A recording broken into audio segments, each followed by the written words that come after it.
Most walking shoes don't match the shape of your foot. They taper at the toes, they lift the heel too high, and they force your foot to adapt to the shoe. This is the Altra Experience Flow 3, and on paper, it fixes those problems, but it doesn't automatically make it the perfect walking shoe, because this shoe feels very different to other popular walking shoes like the Cloudtilt or the Hoka Transport. And for some people, that difference will be brilliant, and for others, it won't. So let's break it down from a decision point of view. The first thing you'll notice is the toe box. This shoe is foot-shaped, not just wide for the sake of being wide, but anatomical. You get real room for your big toe, less compression across the forefoot, and your toes can actually spread while you walk like they're supposed to. If you've ever felt your toes being pushed together inside a walking shoe, then this feels completely different. But here's the part that most people don't talk about. The upper doesn't feel overly structured.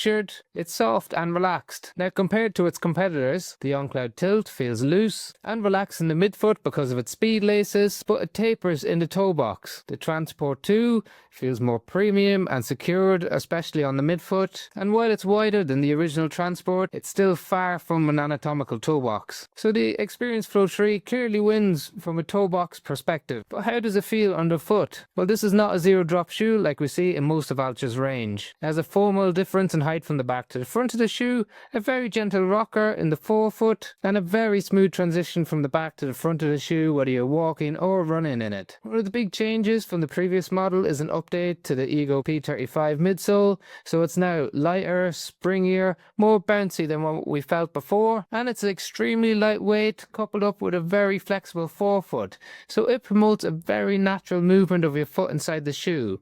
Unlike those max cushion shoes that can make it a little bit unstable underfoot, the lower drop spreads even distribution of pressure across your foot. The gentle rocker encourages a nice push-through motion as you go to toe off, and the lower amount of cushioning means that you have a good ground contact feel. Now, compared to the others, the Cloudtilt feels a lot softer underfoot, so it's more focused on giving you that pillow-like feel, while the Transport 2 is firmer underfoot, a bit more balanced overall, but it has a lot more cushioning packed in underneath your foot, so you don't get that natural movement. So the Experience Flow 3 sits right in the middle of these two shoes, bouncier and more energetic than the Transport 2, and not as soft and pillow-like as what we see in the Cloudtilt. And before we talk about who this shoe suits and doesn't suit, there's a few changes that fans of the Experience Flow 2 might want to know about. The updated blend in the midsole is definitely bouncier and springier.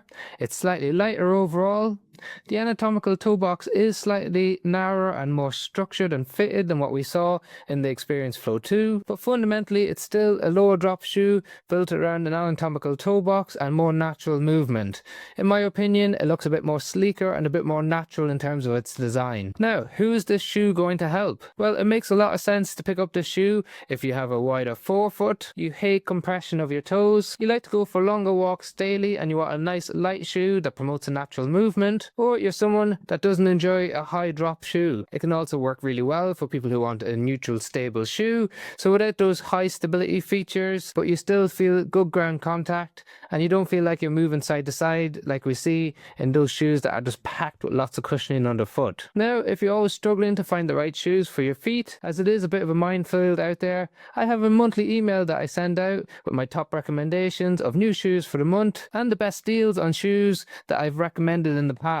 The sign up for this is in the description below. Now, what type of person or foot doesn't the Experience Flow 3 suit? Well, obviously, if you want a max cushion, really soft shoe, this is not for you. If you love a higher drop shoe to help offload things like your Achilles, this is an ideal option. If you need more protection in the forefoot, like a stiff rockered shoe, this is not the shoe for you either. When it comes to conditions, it's better for conditions like Morton's neuroma, as it allows loads of space for your toes to display. But if you've got conditions like arthritis of the big toe joint or metatarsalgia, the flexibility in there won't be ideal for you. So let's stack up how it compares to its competitors. Well, let's start with the Cloudtilt. Choose the Altra if you want a wider toe box, a lower drop, a more natural ride, and a very versatile option that you can walk and run in. Choose the Cloudtilt if you look for convenience, if you want comfort underneath your foot, and it's actually a very durable shoe, and we've done a review of it after 300 miles of wear if you want to check that out. When we look at the Experience Flow 3 against the Transport 2. Again, looking towards a wider toe box shoe, then we definitely choose the Altra. If you want a more natural feel underfoot, the Altra wins again. But if you want a stiff, rockwood feel underneath the forefoot, the Transport 2 is an excellent option. If you want a really structured feel and toggle laces, you might look towards the Transport 2 again. But if you want a lighter shoe with more ground contact feel, the Altra wins on this. So is this the perfect shoe?